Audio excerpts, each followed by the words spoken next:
All right, folks, I was wrong. You guys were right. Smash the pie in my face. The spot Bitcoin ETFs have all been approved, 11 out of 11. Now, Eleanor shares with us that it does turn out that the SEC did vote on the approval of these ETFs or not. And it was very close. It was 3 for approving it and 2 that were against it. The 2 that were against it did happen to be, I guess, the Democratic commissioners. But, there shouldn't be any politics involved in regulating our capital markets, period. And so it's just like with judges, right? Politics should not come in. You follow the rule of the law. Same thing should be the case for capital markets. But obviously, that's not how they play these days. And I think that for me, maybe I just have PTSD from dealing in the SEC versus Ripple case. I was just expecting a delay, right? I kept on saying that I thought that these ETF approvals were inevitable. They were going to happen for sure. But I just thought that they were going to pull something out of their sleeve, some sort of delay. I thought that the hack compromise was going to be, part of that excuse. But nope, they came on out yesterday and they did approve all 11 ETFs. So I was wrong. And I promised you guys I would come on here first thing and say that I was wrong. That's the case. The good news is that the crypto market is pumping. We'll continue to watch that, and I'll give you guys a little bit more update on that. The reason why I didn't get a chance to make, my excuse for why I didn't get any content out yesterday, I was just busy with the fam. You guys know I'm on vacation right now. But also I did do an interview with Quincy Jones. I was on for about 2 hours with Quincy Jones, chopping it up with him. So a huge shout out to Quincy and his community. And you guys can go find that on his YouTube.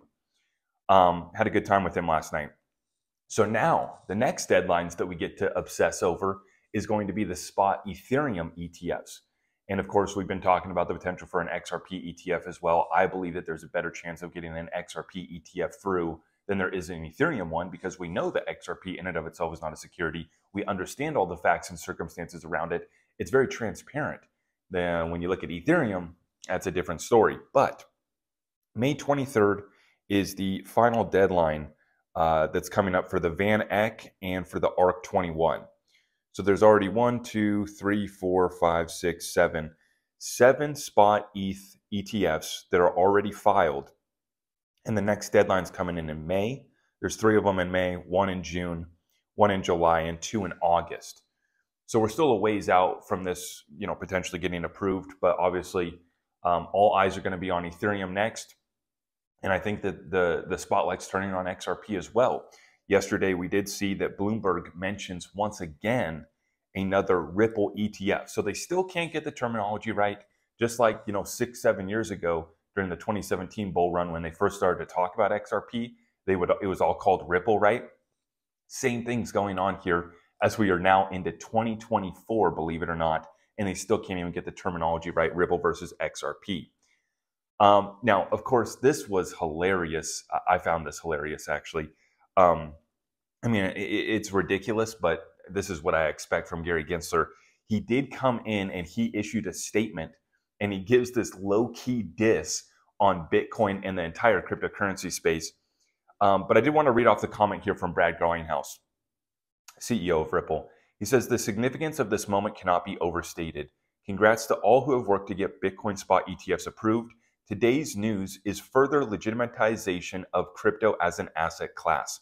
I expect this will be yet another catalyst for institutional investment adoption, ideally leading the industry to focus outside primarily speculative to broader real-world use cases underpinning that legitimatization."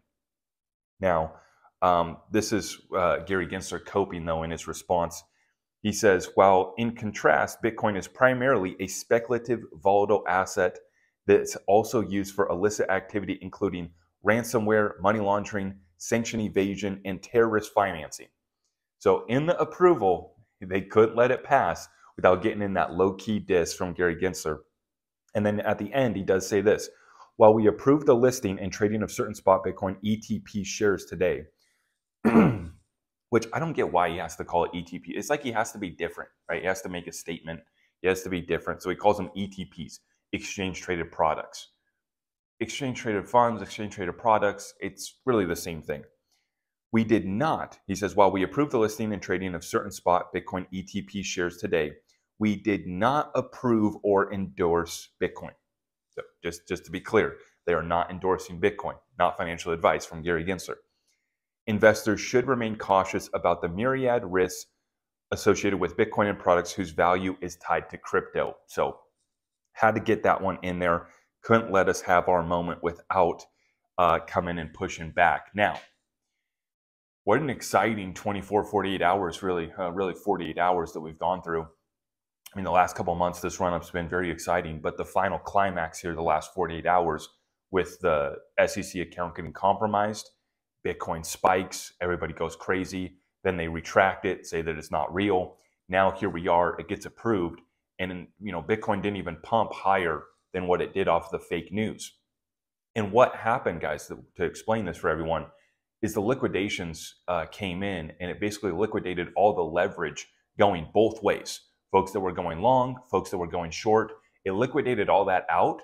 And then it was funny watching the charts yesterday as the approval comes out, nobody believed it. And so the pump was kind of delayed. It was like the approval came out and it went up like slightly. It was kind of just moving sideways. And then eventually it was like an hour or two later before it actually started to rise back up. At the time of this recording, let me pull up Bitcoin real quick just to see where we're at. Okay, so we are pumping as we speak. Wow. Okay. Smash the pie in my face again.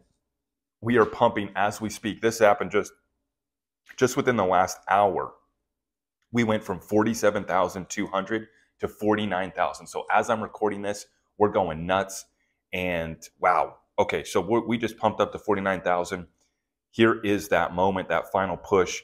Litecoin was up. Everything was up yesterday. XRP back above 61 cents. Now it's at 62 cents, up 11% on the day, because just 24 hours ago, XRP was at 55 cents. So XRP back above 60, love to see it. Bitcoin pushing towards 49. This might be that final push towards 50K, but this is where I've been warning, guys, where we start to get a little tippy toppy, okay, up here. We get a little out of balance, and I am expecting a correction coming. I know people don't want to hear that. I know people say, why do you always got to be bearish? Why can't you just enjoy the pump? I want us to be prepared for what's coming. I don't just say this because I want it to happen. This is my analysis, right? And I would be doing you guys a disservice if I wasn't being honest, if I was just getting in line with everybody else and cheerleading and clapping and yay and pump. And that's not what you guys come to my channel for, right? If you guys want, cheerleading, pump it, you guys got plenty of other crypto guys to go watch. A couple more points though, because guys, this is massive. The momentum behind the digital asset space is absolutely massive right now. And we just got this coming in today from Eleanor Terrett. Crypto payments firm and USDC issuer Circle has filed for its IPO offering. Or I guess initial public offering is the IPO. Yeah, so they filed for their IPO this morning, and Circle was one of a couple of big crypto names expected to file to go public this year. The other is Ripple, obviously. So Circle taking advantage of this moment here, and the momentum, like I said, guys, is absolutely massive. And Circle is one of those companies. I took a look at it for investing in their private equity as well. I thought that, really the opportunity with Circle was, the valuation, I think was solid for where it was being offered at on the private markets. But the potential for it to go public before Ripple was kind of what I talked about as the opportunity for Circle. It's like, guys, it's looking like Ripple's IPO is going to be pushed back, delayed.